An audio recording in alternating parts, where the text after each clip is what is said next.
Will you, Eduardo, also, you are, or Anna, are you in charge of the live stream at Placemaking Europe? Yeah, Anna is gonna share it on Facebook.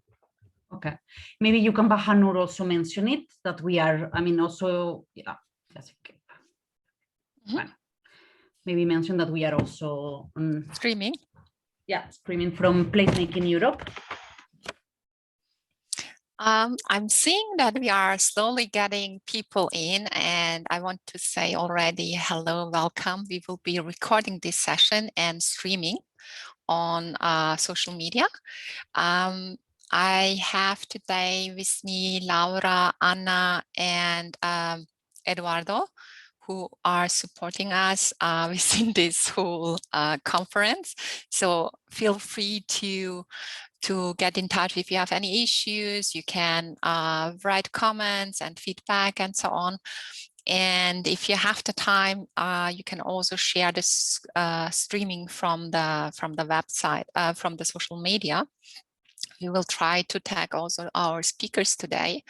And my colleagues also will share with you some links. So try to keep an eye on the chat. We will go live soon. Oh, we are live already. Hello, everyone. Everyone in the social media and everyone who's joining us today in this conference. It's a pleasure to have you here. It's the second day of our PlaceCity conference, streamed from Oslo. We are very happy to be finishing a project named PlaceCity. We had the chance to explore new ways of inclusion and renewing of our urban areas. That was possible thanks to the support of GPI Urban Europe, which was also supported on national level from the Research Council in Norway and from the Ministry of Transportation, Innovation and Technology in Austria. We are partners from 4 different countries, from Norway, as mentioned, Belgium, Netherlands, and Austria. My name is Bahanur Nasya. I work for Eutropian and had the pleasure to lead the project throughout the 2.5 years. We have partners like Superwien, the University de Angewandte, and the city of Vienna with the Urban Development Department on board. They developed the case study in Vienna. In Norway, Nabolagshager and the municipality of Oslo worked together on the case study in Oslo. From Belgium, we have the partner BITS Belgium. Rosino supported us to think about the business aspect and the street level of our streets. And Netherlands, Stipo with Anna was responsible to collect all the tools and formulate and collect them and make sustainable placemaking models or identify sustainable placemaking models.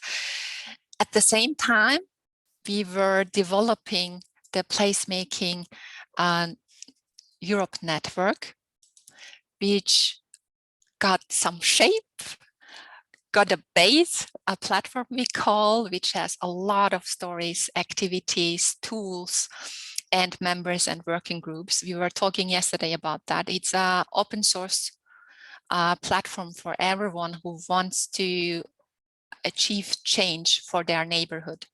So I'm very, very happy that we had the dialogue for 2.5 years with you all, that we could collect also your tools and describe them in manuals and do publications, do webinars. It was a journey, especially with the COVID challenge. We learned a lot, we grew a lot, and I think we discovered especially the digital world, which is the reason why we are having this conference digital online, available for everyone, but we can't really touch, smell, and see each other, which is a little bit sad, but on the other hand, we have now the chance to have speakers from America. We have speakers from Norway and Sweden. This would be potentially not so easy to accomplish without the digital world. So we are also lucky in a way. And all the resources I mentioned so far are available on the platform of Placemaking Europe, and my colleagues will share with you the links to that. But next to the work we did in those 2.5 years, we had a lot of exchange with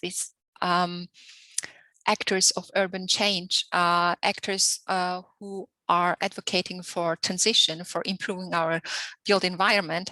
And there are some topics which popped up in the last 2 years.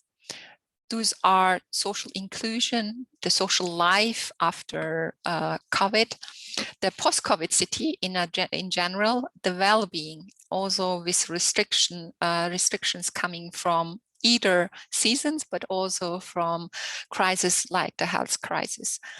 The empowerment, especially of vulnerable people, but also young people. Then sustainability, how can we make the change, the transition sustainable? How can we ensure that our peers, our stakeholders can be active after projects finish? And it was very good moment and feeling to hear that our project partners or guests from yesterday could tell us that every project leads to a next project. So the gathered information, experience, and knowledge somehow continues. We have been hearing from Stephanie how they created new projects with the outcome and learnings from the PlaceCity. And I think this is very dear for us, this experience to be going on, to continue to work, and to get some kind of recognition also from decision makers that the way how we do things, the methods, the placemaking, the exchange, and the expertise we bring in has benefits for our society, for our neighborhoods. And we believe that collaboration can make us only stronger. That's the reason why today we decided to listen to other projects, other experts who use placemaking, maybe in different way, maybe similar way. We will be all hearing more about that. But in the meanwhile, please feel free to share with us your thoughts, your comments, your questions in the chat or also in social media. But also, I want you to wish something from our speakers. They came all the digital world way from America and from Canada and US to speak today to us. You may wish something from them, like, I want to collaborate with you, I want you to be in my neighborhood and improve, or I want you to teach the students in my university, whatever your wish is. Just feel free to share with us your wishes from our speakers. So this is enough of introduction. I would like to introduce my first speaker now. Hayel Borys from Canada and US. She is leading PlaceMakers in 2 different countries. Hayel, how are you? Wonderful. So happy to be here with you in the ether. Thank you for joining us. We are so curious about your project, Serpentine Maze project. My husband is from Canada, so I'm really listening very, very carefully what you did there. I want to share it with all the people from Canada. I know. Wonderful.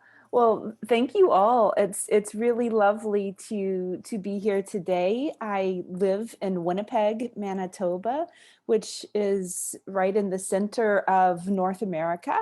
And although today I'm joining you from Tuskegee, Alabama, where I've been working with my US team this week, also on a placemaking job. So it's very early in the morning here, and I'm so happy to be here with you all.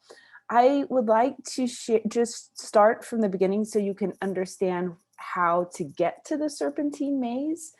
So if you go to PlaceMakers.com, you will see how to get there. And if you go to How We Teach Pandemic Toolkit, that's probably the fastest way.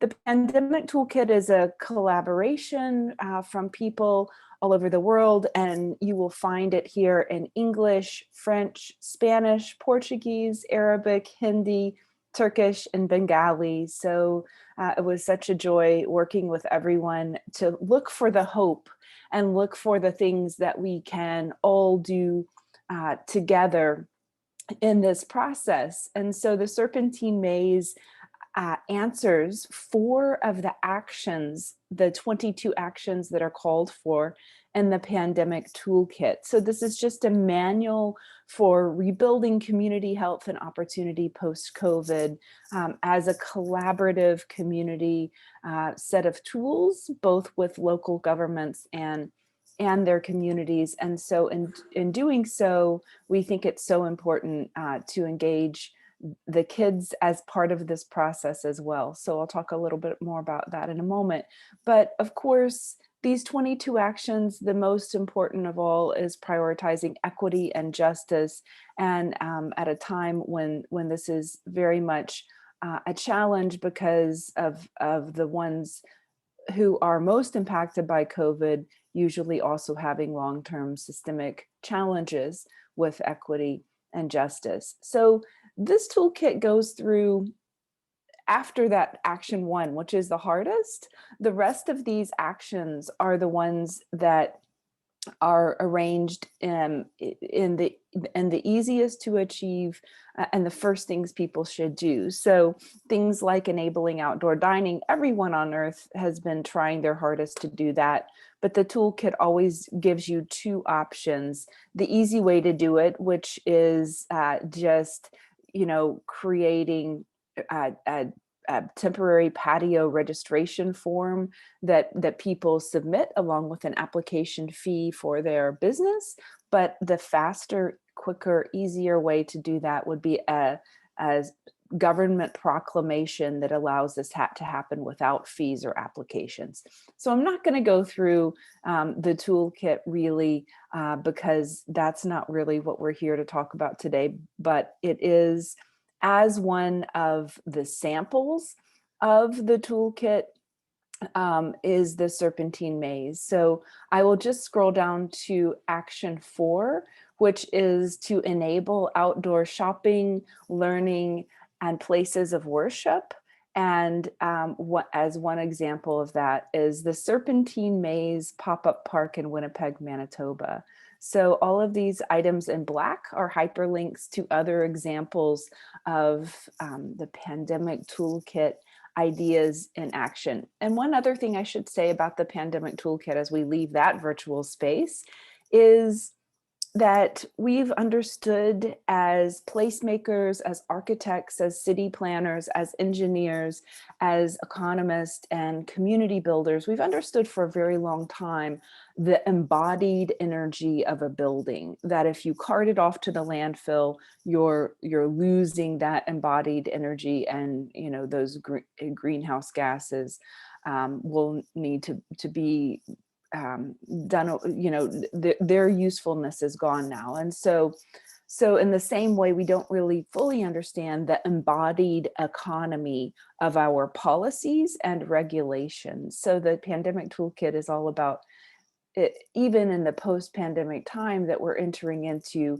how do we unlock the economic engines, the drivers of powerful local resilient economies, because now we're spending all of this time with federal governments putting money into the economy, but we also need to keep on doing those small scale incremental urbanism as well. So the Serpentine Maze, being this tactical urbanism pop-up park that that a few of my friends and I did together along with our children, in order to be able just to gather it all. Because in Winnipeg, even right now, we are still in hard lockdown. So we are in critical code red, and we have been there off and on for very long times. Starting this coming Saturday, we will be able to actually gather outside only with people from our house, other households. So yeah, when we built this maze, and you can see several of us here, we were able to gather in those sorts of patterns, but for a while now, we haven't been able to. So this is some of the kids who were helping us build the maze, running through it right as we finished the first version of itself. And so, as you could tell from their path, because it's like a figure 8, it naturally separates people, physically distances us while keeping us socially connected. And over time, we kept adding things to the maze. The kids helped us build the snow block wall that you can see in the background here. That was a bit of a windbreak, so that people could sit comfortably in the chairs and still be able to bask in the sun, because in our city, it's one of the three coldest big cities on Earth. The weather can literally kill you. And so it was very enjoyable to be able to spend more time outside. We froze berries and ice as our flower arrangements, and we were able to extend our ability to be outside safely in this time of pandemic. We also repurposed Christmas trees as people discarded them, and so over time, this area grew with more and more greenery. And we also did things like outdoor yoga classes, using the chairs for chair yoga instead of mats on the ground. And so those outdoor yoga classes are still going on, even though, of course, our river has long melted and now it's quite hot in Winnipeg. But the yoga class has moved to the bank and is now at a nearby park. And so it was lovely for us to be able to continue together, make some blended soups, stay outside with friends, and continue to have this time. A lot of us also are kick sledders with our dogs, and as you can see further down the river here, another friend created a massive field of ice sculptures, colored ice sculptures, and we were able to play together in that way as well. One of the main ways our kids got involved was with a poetry contest, and so they were able to submit to us their poems, and the winning poems got frozen into ice. This one by Morgan, she said that dark side, bright side, winter has a dark side and a bright side. It's fun, but it's cold. It's scary, but it's nice. It's safe, but it's perilous. You can fall through the ice, or you can fall in a fluffy snow and laugh. I play tag and I make snowmen. Snow, it's cold but fluffy. It's warm but can feel hard. As a crystal, it shines like a diamond, but it can blind. And Morgan is in grade 5. She spent quite a bit of time with us out in the maze, and it was really enjoyable. But then we also had some more experienced poets, and I'll just play one of the recordings only because you can also see the background in here as well. So I'll just unplug my audio one moment.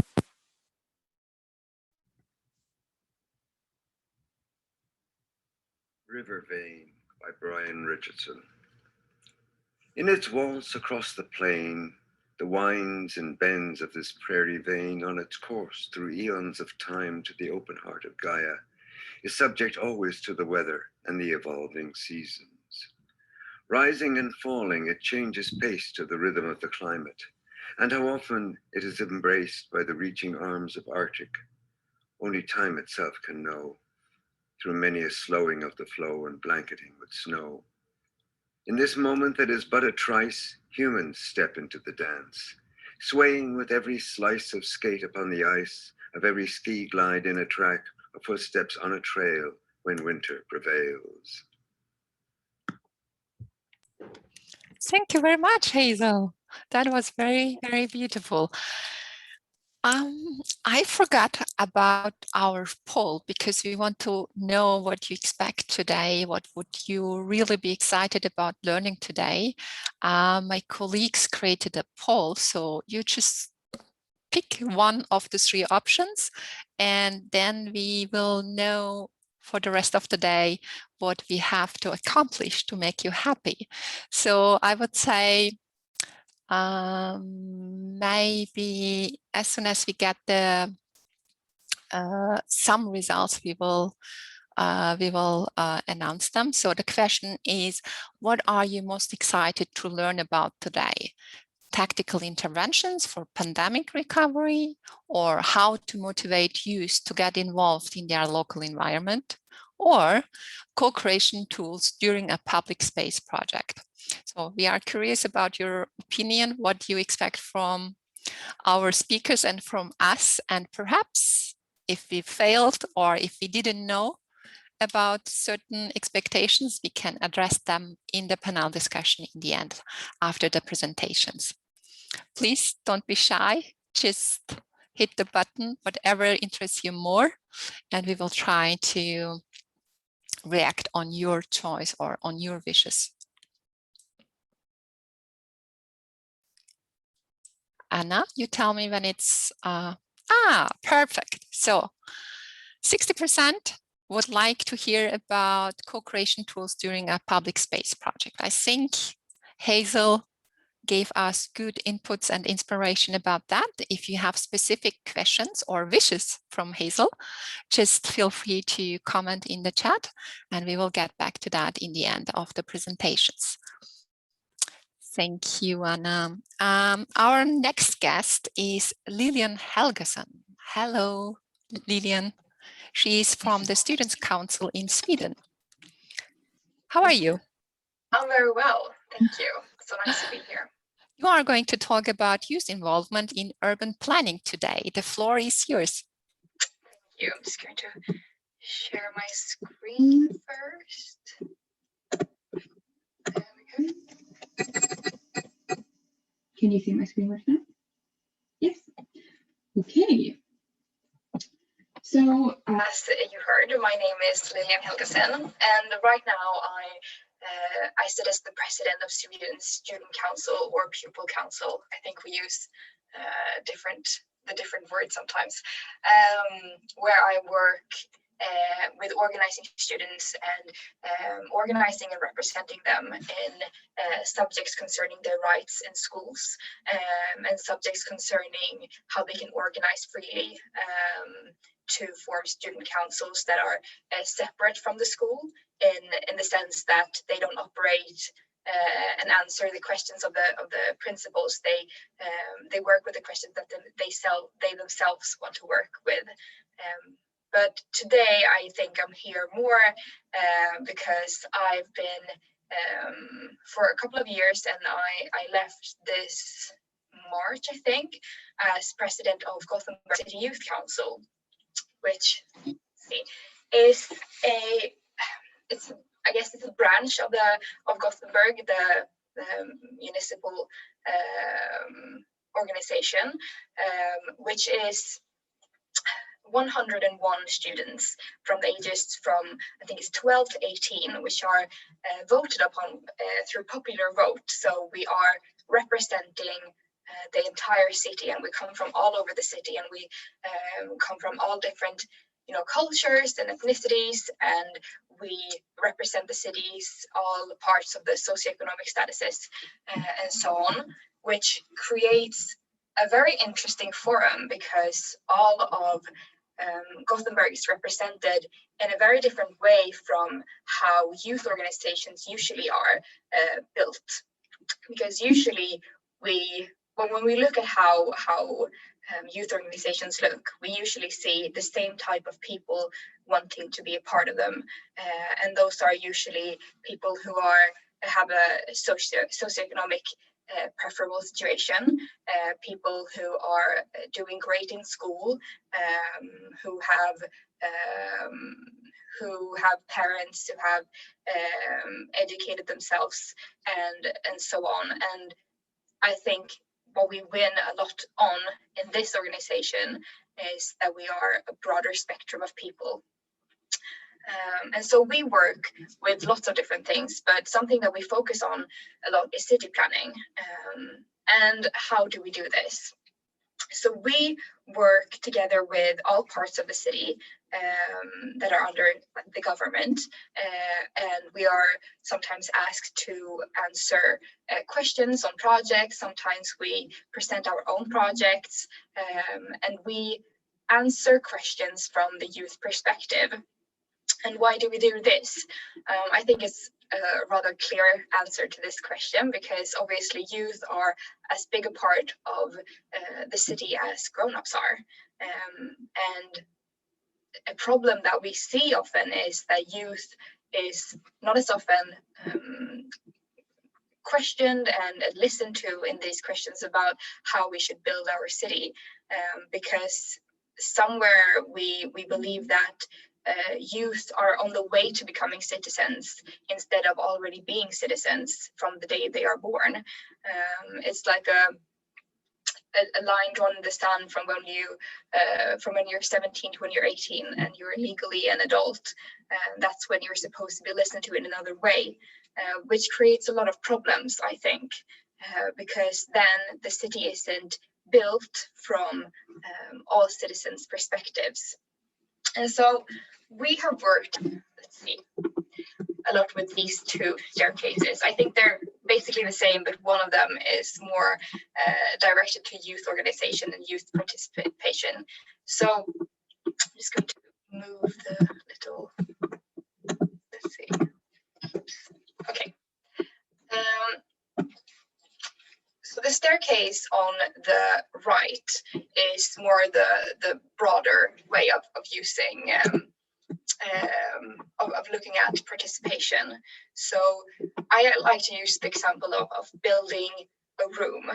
When you're at the lowest staircase, you maybe receive information that a room in a house is being built, but you don't get to come with input on how the room is going to look.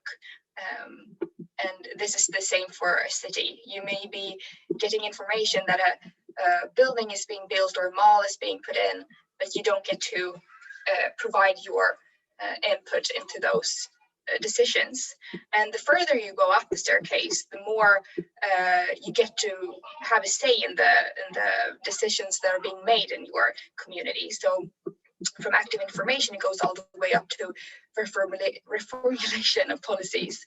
And if you look at the staircase to the left, I think one important thing is that we have on number 6, you can see that adults initiative. If the adults have an initiative, they also have joint decisions, which is something that is an example I would like to bring up. So this is a street in the city I live in Gothenburg. It's called Långströmsgatan. And on this street, a few of the students or a few of the youth in Gothenburg City Youth Council experienced that it was unsafe to walking at night, and they experienced that they didn't feel safe in their community if they lived near this tunnel that you can see in one of the pictures. And so we went together with parts of the organization in the city. I think it's called, I can't remember what it's called in English, but it's part of the city planning organization under the Gothenburg City. And we discussed ways in which the community can be a part in creating this a safer place to walk in during the night or during the day. And we decided to cooperate with this organization called Byverkstedet, which is, I guess you could translate that to mosaic workshop. And so all parts of society and all parts of the community were able to build their own. You can see those mosaics. They are approximately as big as a A3 paper. And you were able to, on different places in the city and different projects, from youth to seniors in the city, build these mosaics, which were then put up in these tunnels. And this is a project that wasn't only applied to this tunnel, but other parts of the city. And what we noticed was that these parts of the city were much less frequently vandalized in different ways, and people felt much safer walking there at night, which sends the really clear message that when the community is a part of the area around them and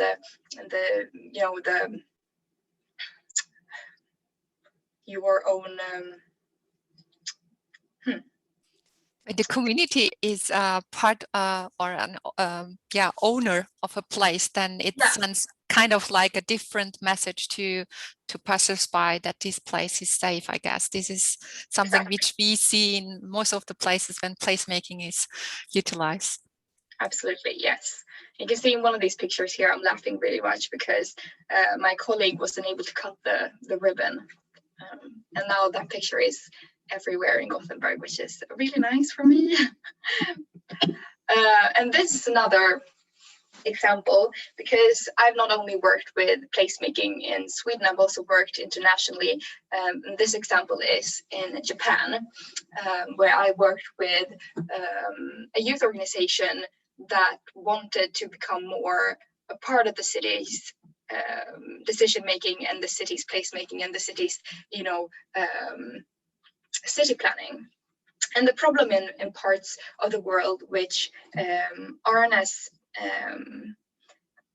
I think good at working with youth as I think Gothenburg is that youth have to organize very much themselves instead of working together with the city or the government, which creates a problem that is that you can't make real difference in a broader sense, because you're confined to the community that you work in. And that is the negative per se, but I think that we need to also focus on creating bigger changes, because youth from all over the world are supposed to be a part of the city planning and are supposed to be a part of how you build a city, which wasn't the case here. But something that was amazing, I think, was that there were still places in the city where the youth could rent, or they could book a time slot during which they could use, I think, in the left bottom, that picture, we are actually in a house which we rented for a night, where we could sit and discuss and cook meals together and come together around the subjects that we felt were important.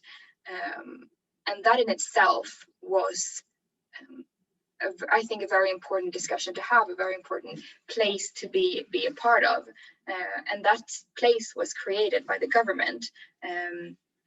But what I think we need to do more, and what the solutions are for this, is that we need to look to youth's needs. Because often when we work with youth, grown-up politicians will say that youth have very unrealistic needs, and they think in unrealistic ways, and they have fantasies about how to build the city that aren't realistic. And the way that I think we should target that problem is not by just declining every wish they have, but instead looking to the needs that come from those fantasies. So, for example, a child may want to build a huge mall next to a school, and maybe that isn't a sustainable thing to do, But if you look at the need of that, you can see that maybe this child is searching for more places to come together with his community or his friends. And from that, you have to have an understanding of that youth are also very flexible in the way that you can work with them. And youth themselves, they know that maybe you can't build them all, but being heard and being seen through the needs that they need, the things that they have, I think that is something that youth very much appreciate and something we can work off of. So to create something that is bigger than just one city or one community, as cities and governments throughout the world, we need to create structures and policies that set into, well, I don't think we have to put it in law, because we in Sweden at least, we have the Children's Convention, which states that part of the convention states that every child is supposed to be a part of every decision that concerns them. And so this is a great law to look at when we build the structures and policies around the city, because then we can point at them and we can build from them when we know what we need. If you understand, I can see you now, so I hope you understand what I'm saying. And the last thing I would like to bring with you is that youth in many situations have a competence and a drive that I think is often being overlooked. And the way we look at youth participation is often that youth are often more visionary than grown-ups and adults. And when we work together, I think we can accomplish things that are more inclusive and more strategic and building a future for all of the community. Thank you very much, Lilian. I think I've been working with young people, not especially with youth, but in participative planning, we work a lot with people who are concerned about things. We work a lot with activists. We work a lot with neighborhood councils, sometimes also with students or pupils. And I believe that, as you said, it has to be international, that we trust more the youth, because on the one hand, they are not driven or blinded by policies, and maybe also with the necessity that they have to earn the money for living. They are much more free, as you said. They can be visionaries because they don't yet have to accomplish something for a company, organization, and so on. So they don't have to be very careful with their relationship, maybe also with the planning, with the departments, or with the decision makers. I also have the experience, I had the luck to experience that young people are much more free. And we were talking since yesterday about human needs, and that we have to organize our strategies, planning, and development goals according to the needs of the people, and not just follow up on the strategies and policies which are in place, which got us to the place where we are at the moment. So if we get back to the human needs, and we have these emerging decision makers, like young people who don't have this responsibility to take care of departments or so, or business, then they can make a decision which is, first of all, good for them, because they will be living in this world much longer, and secondly, it's not it's much more free. So I'm so happy to have listened to you, and I hope we get the chance to work with you and with other students' councils. And the problem is also that, as you said, with 18, when people get the right to vote, and they have no experience before how to make decisions and how decide or make even a point what is important for them. It's very, very tricky and tragic for our democracy if we don't cultivate this participation within the young people. So thank you very much for contributing. Our next guest is Merethe Jansen from Byverkstedet. I hope I'm saying that correct, Jinn. Thank you very much for joining us. Hello, how are you? Hi, I'm good, thank you. And thank you so much for inviting me. My name is Merethe Jansen, and I work as the CEO for Byverkstedet in Oslo. Thank you so much to Laura and to Nabolagslaget for the invitation, and also to bring the young people into this discussion and part of the solution when it comes to city planning. It's super exciting times, and it's very exciting. So let's. So you are talking today about sustainable urban solutions, right? Yes. The floor is yours. Thank you. I'll see if I can share the screen here.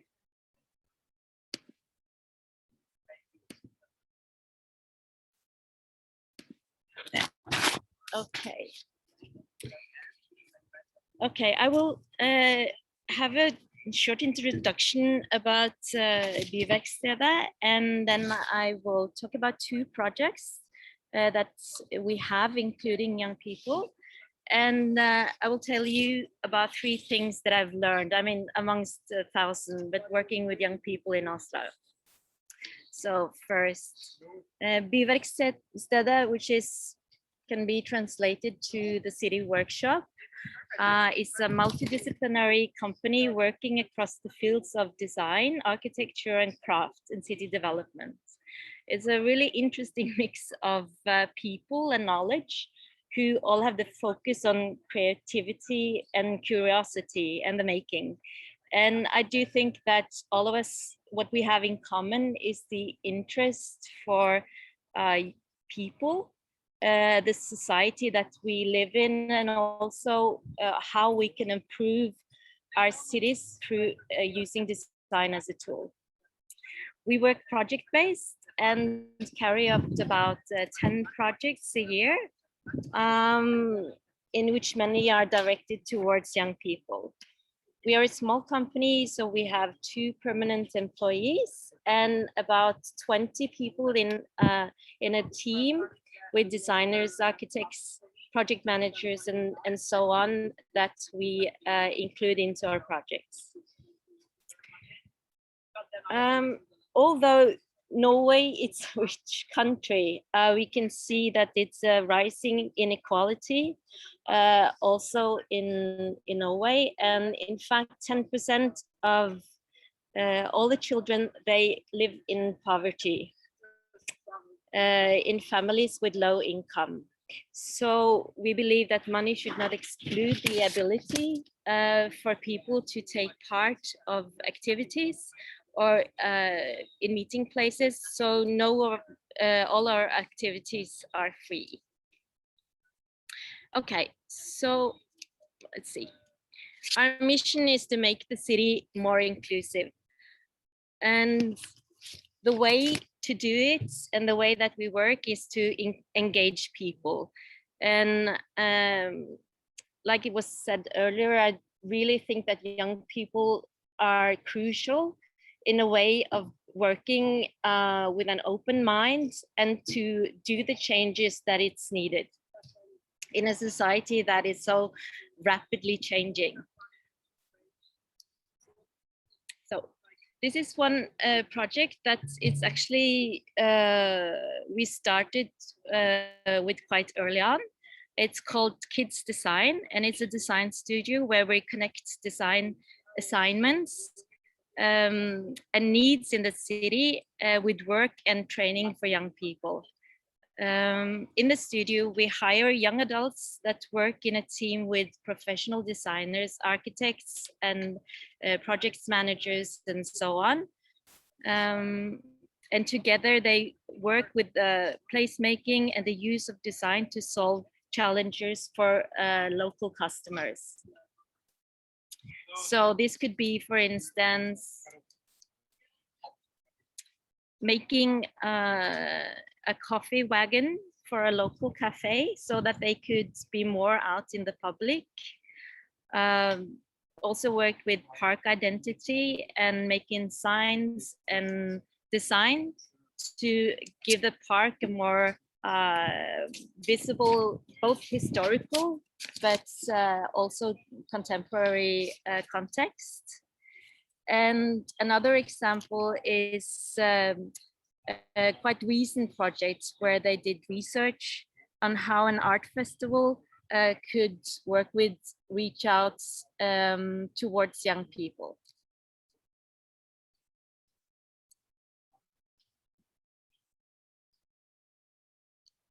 Okay, and here's another project called Cycle Fix, Bike Fix. And this is an open bicycle workshop that offers free repair of bicycles. It was started in Tøyen, a place where there were very low, there were very few people who used bikes.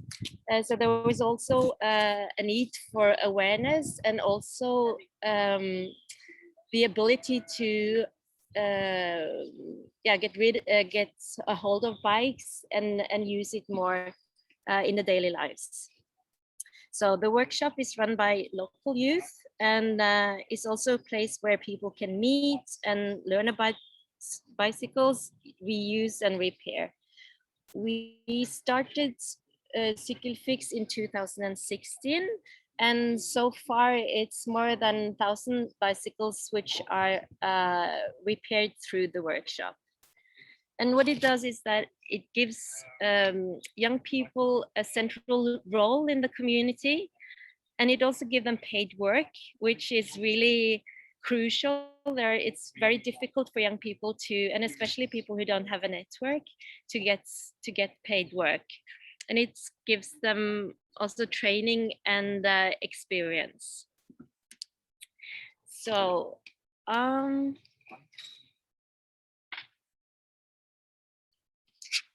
oops. This is run every summer for about a month.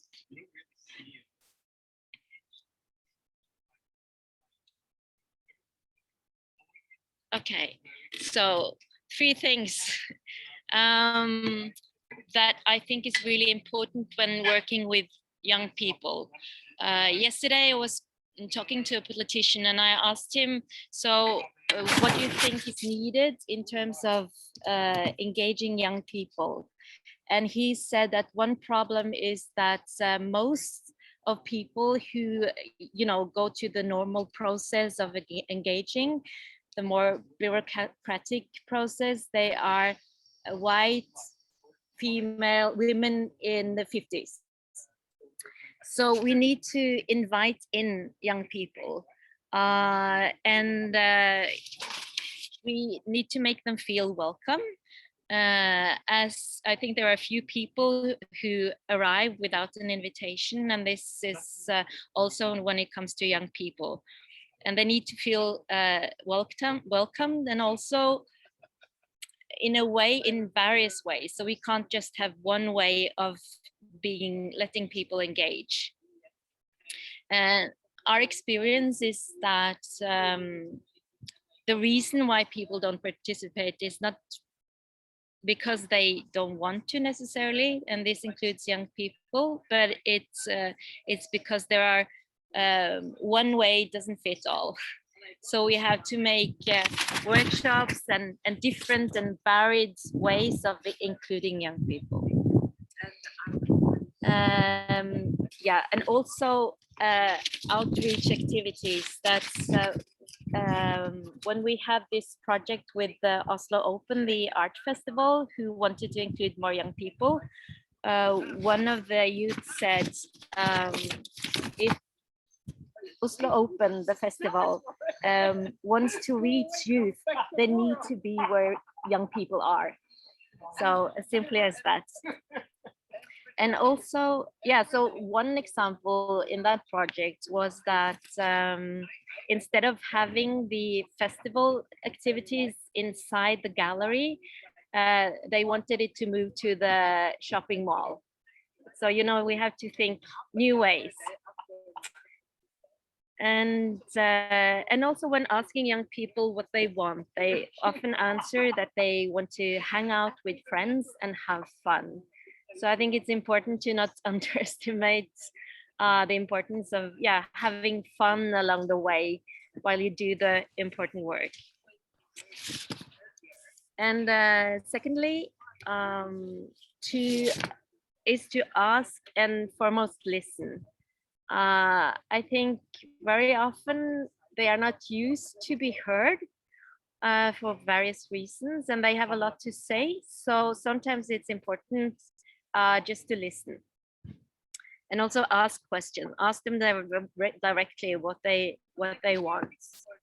And also in order to learn, because young people are so adaptable. So what we see is that they learn fast, and they also have their feet on the ground and are very in tune with whatever's happening. So if we want to be in tune with the society, we need to understand and learn from young people. And the last thing is that we need to do it their way and not ours. It needs to feel relevant for them in order to engage, and also to experiment. I think quite often things are very, it's very strict, and in the school system, at least in Norway, it's very aimed at the results, while as working the way that we do is more about taking part of a process. And finally, it's okay to not have all the answers. I think it's really great to ask questions together, and this is really something in order to work with young people, it's with them, and not just for them, but to ask these questions openly, and then we can find the solution together. Thank you very much, Jinn.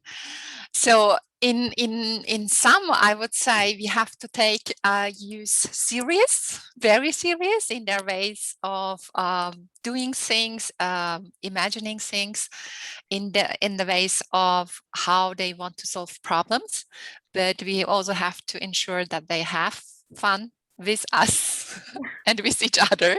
So because we were saying in the poll, we would like to know more about the co-creation methods. This is the way to go. Take serious your young fellows and make sure that they have fun with you. Thank you very much, Jinn. I would like to invite Aggie Handberk, and we would like to listen to Spire. It's a project for education and sustainable development, if I'm right. Aggie, how are you? Almost. Hi, I'm good. Spire is an organization, youth organization, and we have a education for sustainable education project. Beautiful. So, yeah. Beautiful. Very welcome. We will listen to you and hear about the project Nermilio. I'm for sure doing that wrong. I will give you the floor, but everyone who has a wish from our speakers today, just feel free to write in the chat, and the floor is yours, Aggie. Thank you. Just gonna share my screen.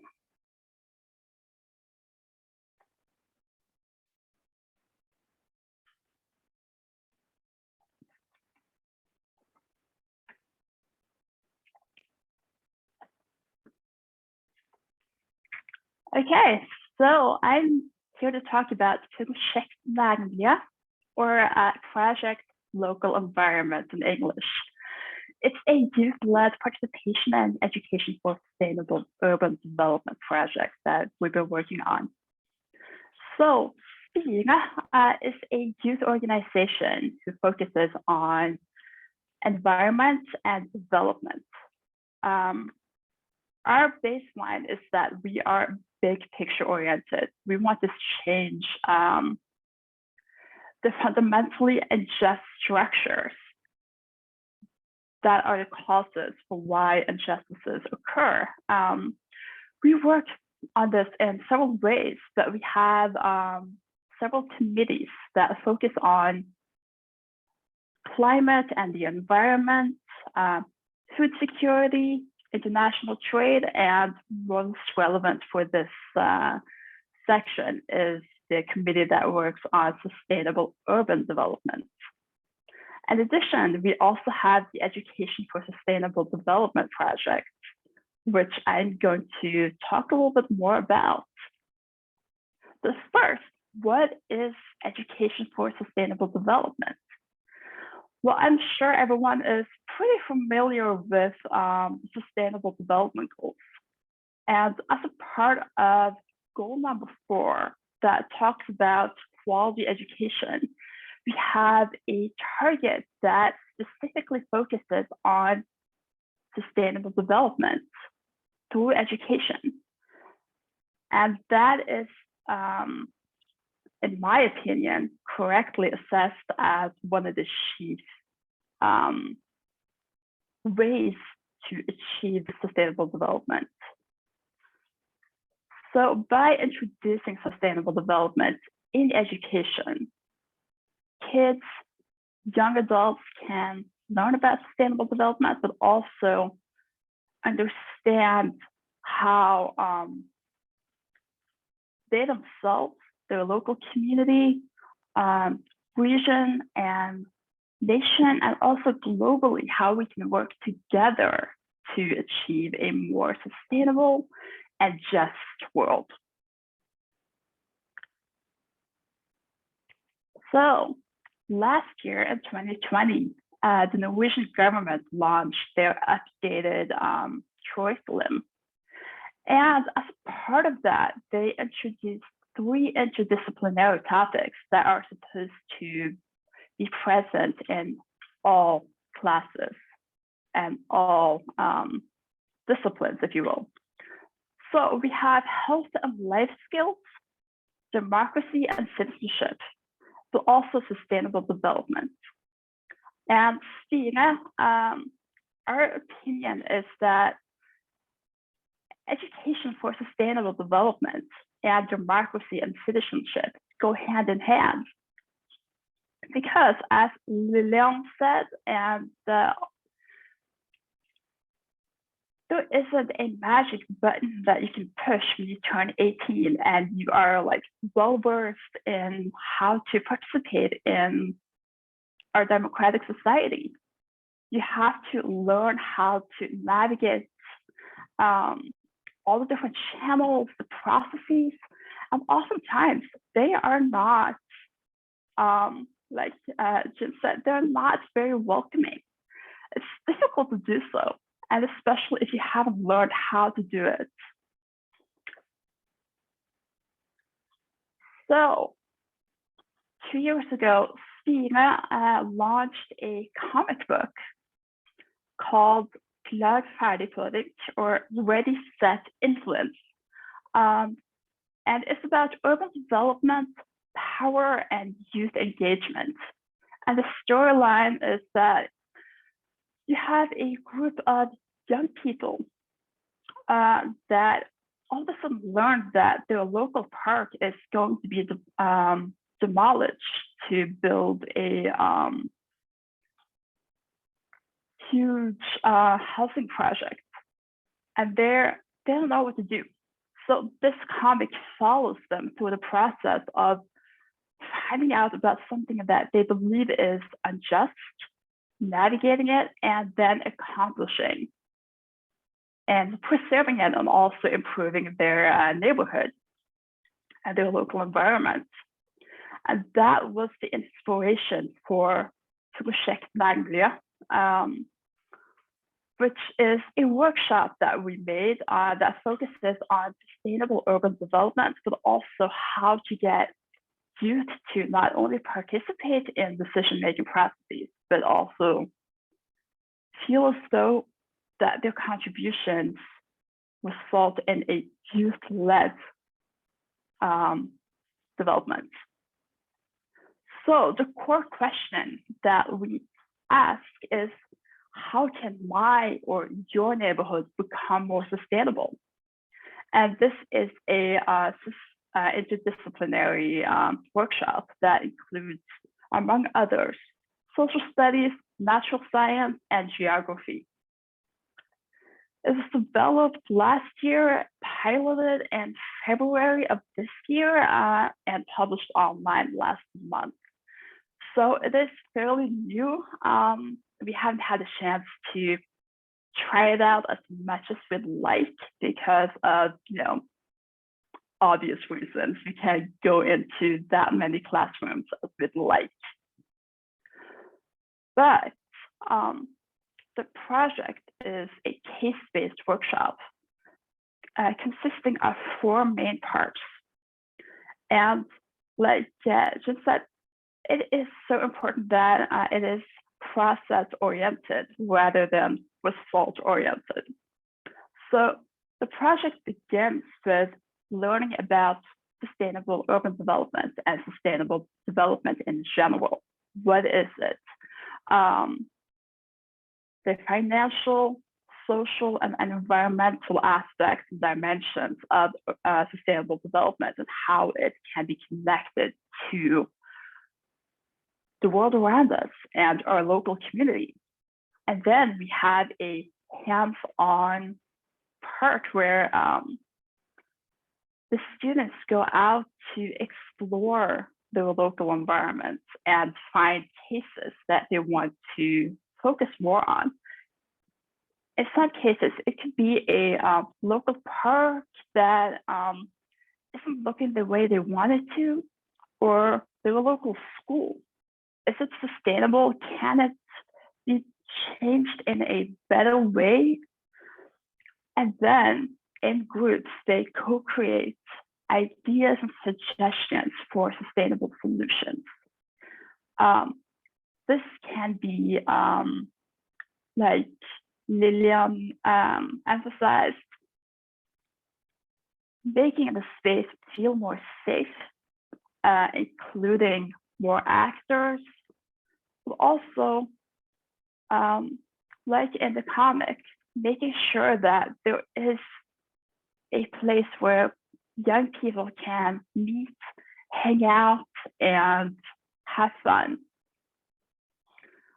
And then lastly, they present their suggestions and ideas to each other. So the idea is that through this project, where you also learn about how bureaucracy works and how to navigate that and how to participate in land use planning and hearings, you learn that youth-led participation is possible and that it can be achieved. And because, like people before me have said, the issue is not that young people aren't interested in making sure that their local communities are healthy and sustainable and enjoyable for everyone. That is not the issue. The issue is how to create that and how to, like I said, navigate the incredibly opaque and complicated processes that do not necessarily invite young people to participate in. And that is what we're trying to do with this project, is to essentially teach and learn together with young people how to do these things. And this is an example of a poster that was made that presents a local community in Oslo. It includes a little bit of background information and also what the main issues were with that particular area and potential solutions, and also a little bit about how they can be achieved, as well as arguing for those kind of changes. So if anyone has any questions, please contact me. Thank you. Thank you very much, Aggie. I think this was very, very inspirational and shows also how we can do participative processes also with young people and give them also the auto drive to lead us actually to their wished scenario of our cities. I would like to have a common round with all my speakers today and would like to get your opinion on what kind of changes, transitions where do we need the voice of the young people the most? Who wants to start? We have been mentioning environment, safety, enjoyable places. Are there specific transitions, challenges which we should commonly address with young people together? Hazel?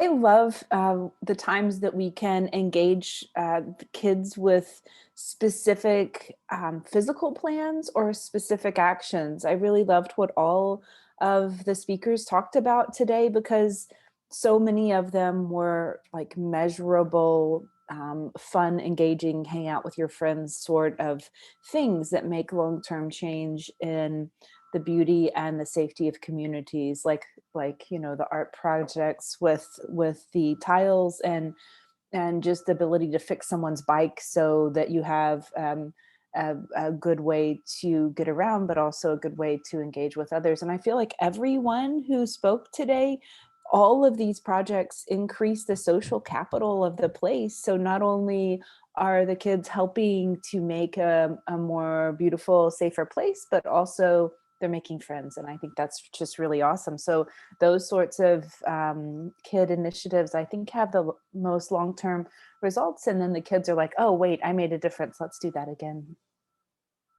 That's beautiful. Thank you. I think it's also the Oslo case, which Laura and her colleagues were leading in the school,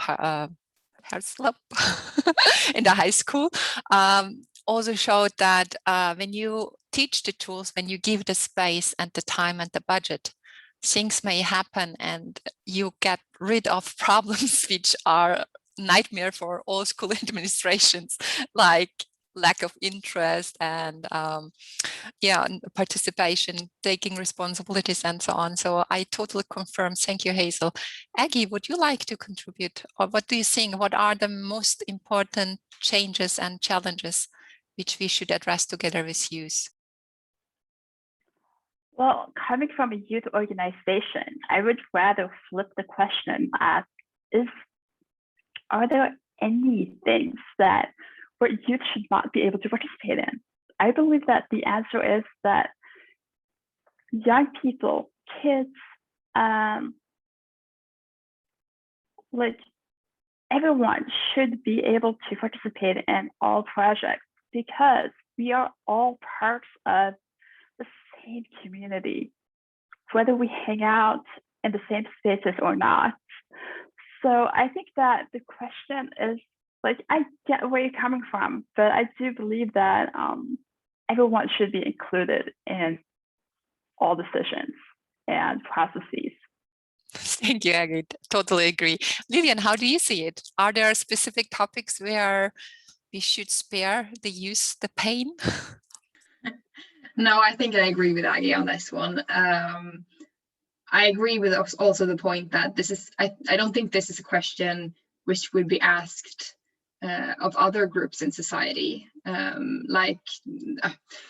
It's all parts of are all parts of grown-ups supposed to be part of every decision-making process in government, of course, and so should youth be. But I think something that we should focus more on is making sure that youth can take part in positions that are organizing, because when youth get the tools to organize their friends and their community, then I think, as you said, Bahanur, we see we see problems disappear in ways that we could have never imagined before. And I think also an issue when we think about youth organization is that when the grown-ups or adults are the ones organizing, there's this strain for youth to partake, because it isn't happening on their terms, and youth need their arena as much as adults need it, and so when youth are allowed to take up space and to control their own decisions together, I think that's when we create the best kind of change. Thank you very much, Lilian. Jinn, I don't know if you want to add something on it, but are there also challenges when you work with youth, when you include youth? Are there differences in language, expertise, responsibility? Maybe you need also the agreement of an adult because youth unfortunately can't decide for themselves. What are your experience tools? Because we were talking about co-creation methods, and I think this is very relevant for our listeners today. Yeah, I mean, of course, there are challenges because as with any group, they are not, they are not the same. They have different interests, they are different ages, they come from different backgrounds, language, etc. But I want to focus, I think it's really important, like the others were saying, that it's common things, it's global issues. It's not something that's isolated. And also talking about youth, they're highly part of the society.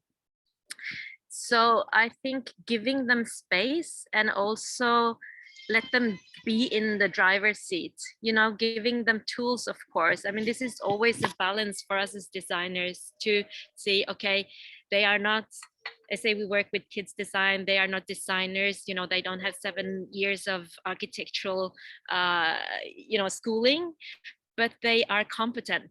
They have ideas and they have a will to change things. So it needs to be like to find this balance of support and help, to give them space, open doors, and at the same time learning, because it's not like they have to relate to society. So it's not like, okay, I have $1 million, dollars to do this project, or I have masses of time. It's usually within frames, but if we give them that space, they can do it. We see that over and over, to give them the trust, and the tools. Yeah. Thank you very much. We have a question from Anna Bradley. Are there any best practices for cohesion between different groups of kids that otherwise were not collaborating? Like we have all the fragmentation of our society also with our youngsters. So do you have experience in this regard, and how can we deal with that?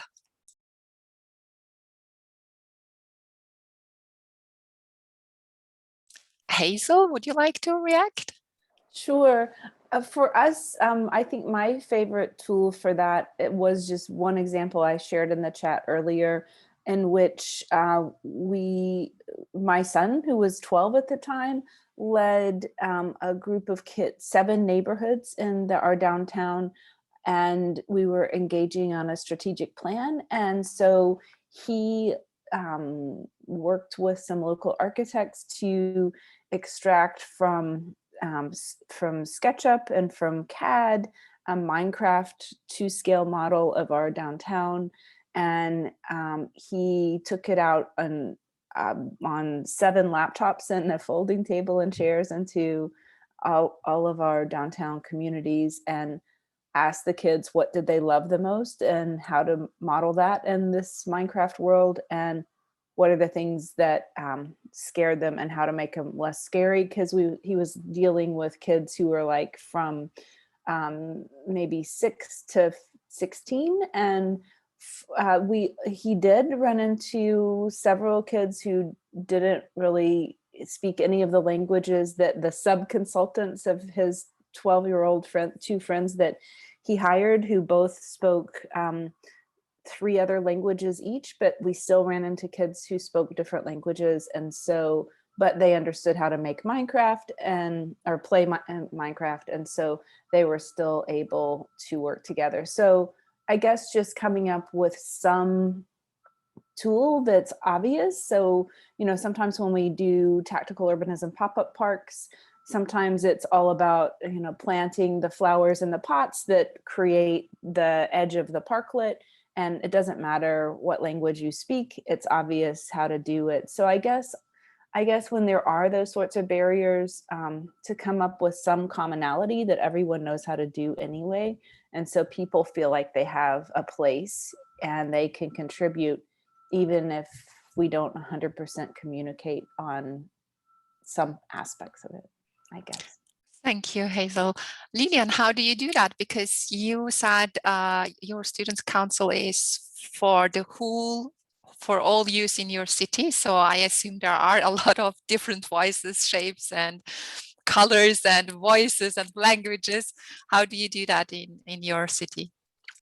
I think the most important thing is making sure that everyone can participate on their own terms. So as you said, we have people from all over the city, from every different background you can think of.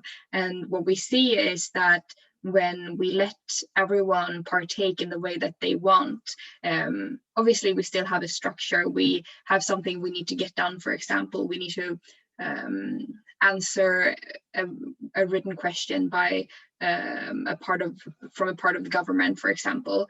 And some people like to stay in the background. Some people like to talk about it more. Some people like to write more and talking smaller groups, or some people are very comfortable talking in larger groups and like that conversation.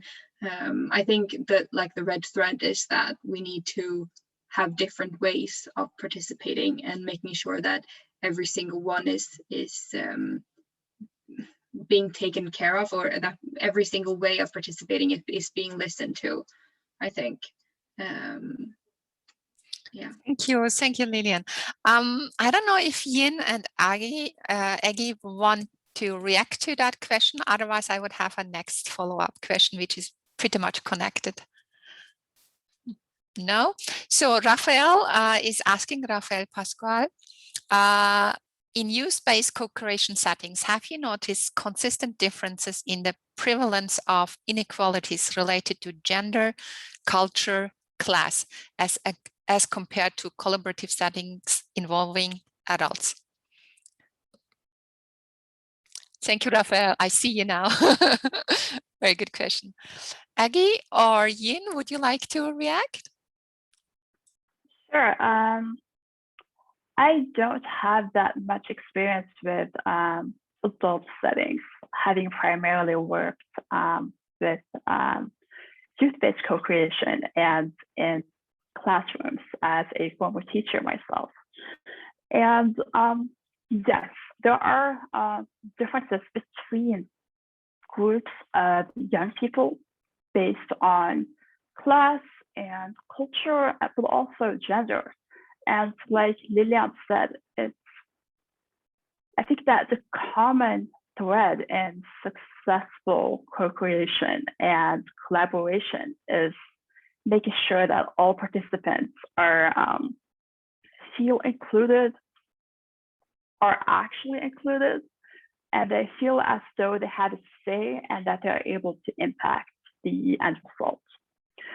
And that, I think, is that is sort of the answer to co-creation regardless of age, in my opinion. Thank you, Aggie.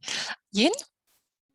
I'm not sure if I got the question right, but I do think if there was the difference between working with adults and young people. I think Rafael can come in if the answer is not enough.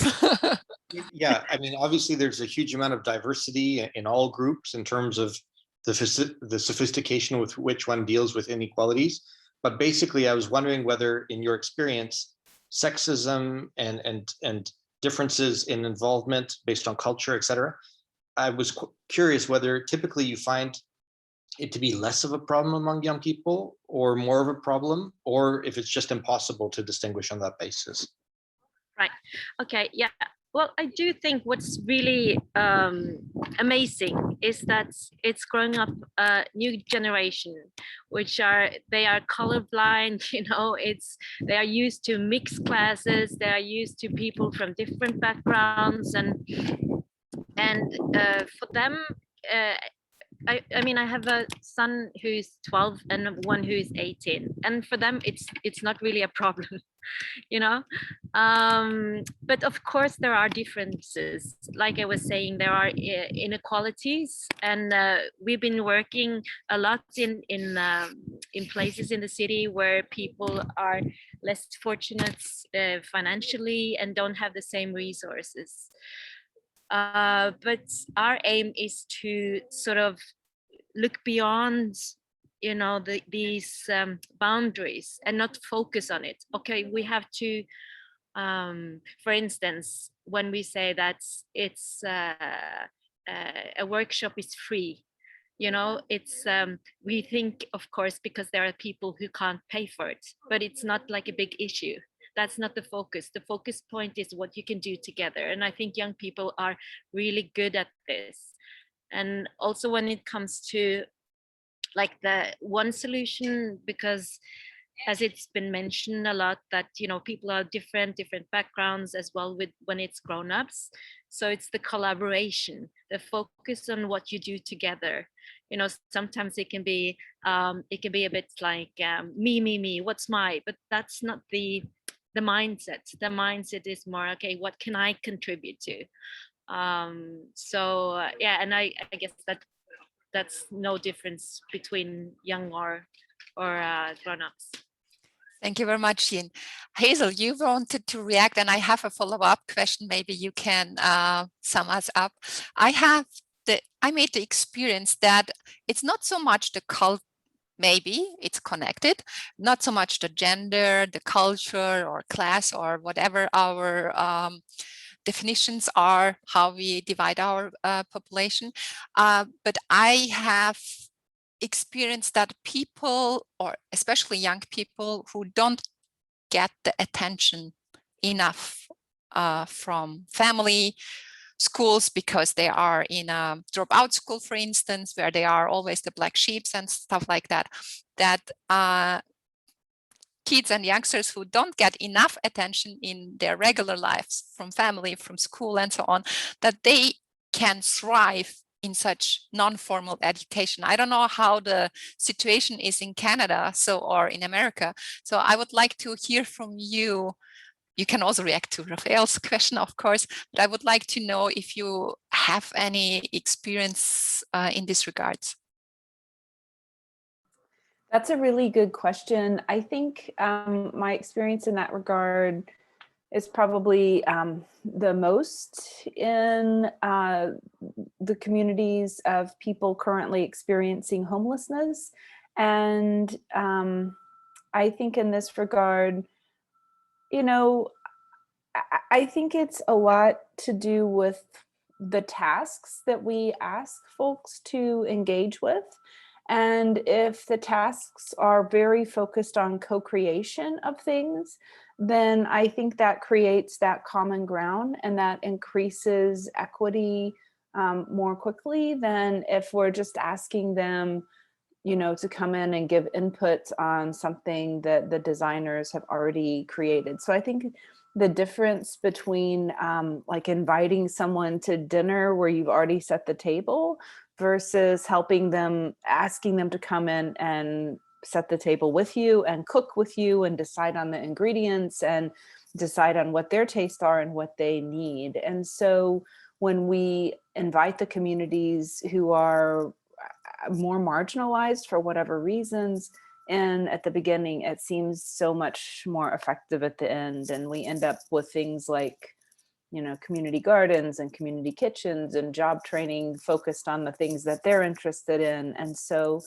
it becomes a better long-term solution because they're more interested in becoming the stewards to see that to reality because they say this will help us today, you know, or a tiny house. Well, I want to help build that tiny house because I want to live in it today. And, you know, how do we go about that process of changing the law to allow the tiny house in the first place and you know, to allow an ownership structure and a construction structure. So I think, I don't know if that's a very good answer to your question, but that's what I would. Thank you very much, Hazel. Unfortunately, we are almost up with our time for today.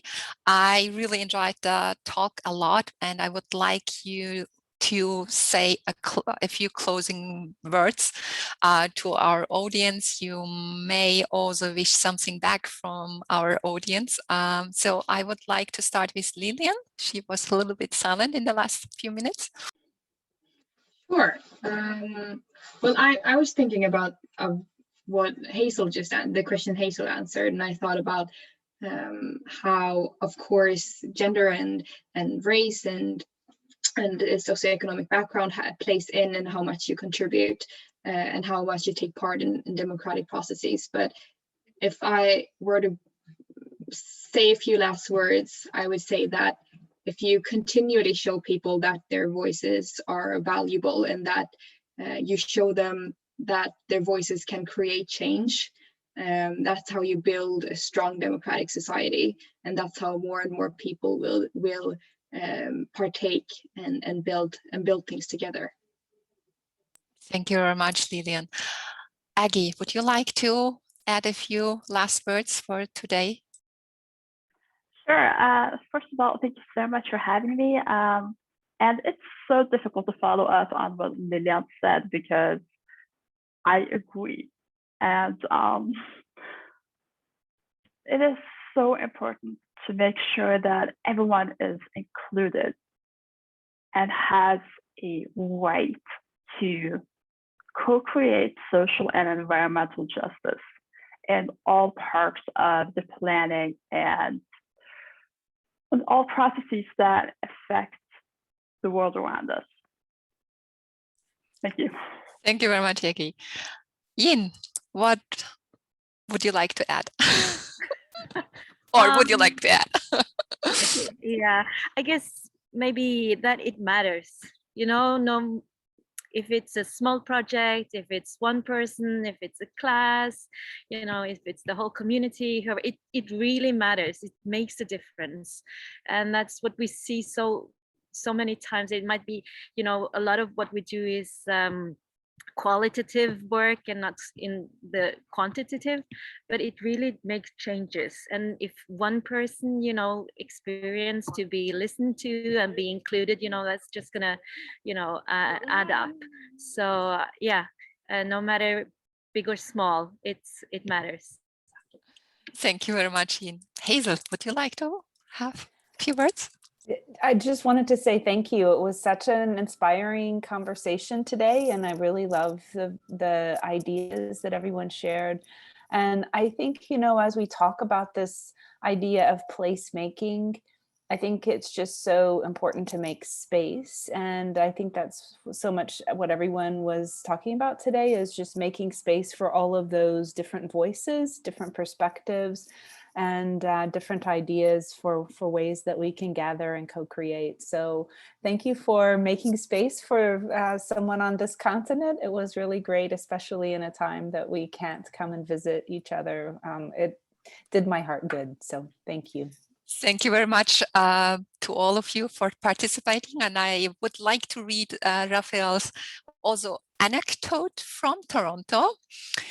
He met a community activist from Ethiopia, led in proposal to designate. Raphael, would you like to read it by yourself? I think it's better to hear your voice. Yeah, sure. So there was a part of a main street in Toronto, and there was a proposal to call it Little Ethiopia because of the high concentration of Ethiopian restaurants. And the fellow who was promoting this made a reflection that I found really insightful. He said that the more that Canada allows us to share our music and our food and our culture, ironically, the more Canadian we feel. And the message I got from that is that true belonging doesn't shouldn't require changing yourself, contorting yourself to fit some pre-existing identity. But true belonging is about feeling enough confidence in your setting that you can freely be yourself and share what you have to offer to the wider community. And it's just a reflection that was inspired by everything that the speakers shared today. Thank you very much, Raphael. I totally agree with this. I may also share one anecdote. With PlaceCity, I had the pleasure to travel to Durban in South Africa, and we were having the UCLG conference where people from all over the world came and talked about policies. Mayors were there and so on. And there was one project from Durban, and funny thing was that I had a connection to Durban because I have been there 10 years ago creating or designing first and then building a school in the countryside. And I know how the roads are done there and how dangerous they are, because you have these highways parallel to the coastline, and they have double or triple lanes, and they go obviously through villages and so on, and people have to cross, but there are no places to cross. And the municipality wanted to fix this and created bridges over those highways, and no one was using that. And then they figured out people are afraid to use the bridge, and basically women, children, elderly, they feared that they would get raped or robbed and stuff like that. So in the end, the municipality in co-creation phase with placemaking figured out if they place youngsters, kids on the bridge, then people feel. And so, yeah, they had to just install next also to the digital world event today. And young people were occupying those bridges, and it felt safe for everyone. And suddenly the problem was solved with the help of the youth. And I think this is something which is overseen. The power of connection and collaboration and being together can help so much. And I think therefore I'm so grateful for this panel that you all shared your beautiful experiences with us. I would like to collect more on our platform, Placemaking Europe. I would like to hear you again, see you again, and perhaps work with you again. That would be really pleasure. I would like to see your winter placemaking, Hazel, once in Toronto, in Canada, sorry, Winnipeg. And I think what Anna was saying yesterday, if we think about sustainability, we collected already so many tools, and we also try to have categorization, how we can make placemaking sustainable for also the people who are doing it. And I think that might be a capacity building task for youth.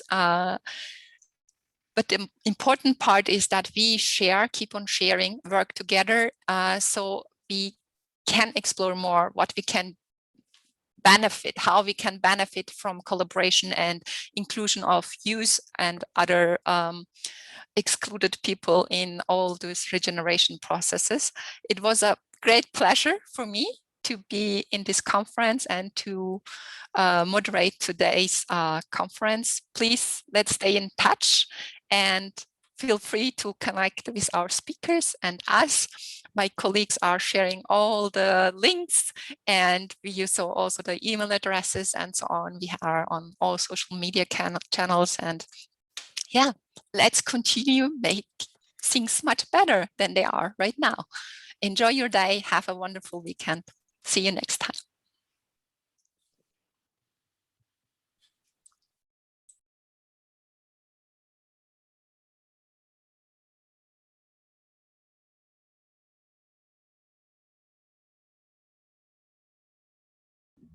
Hello. Hello. So we are still live. I don't know if Eduardo is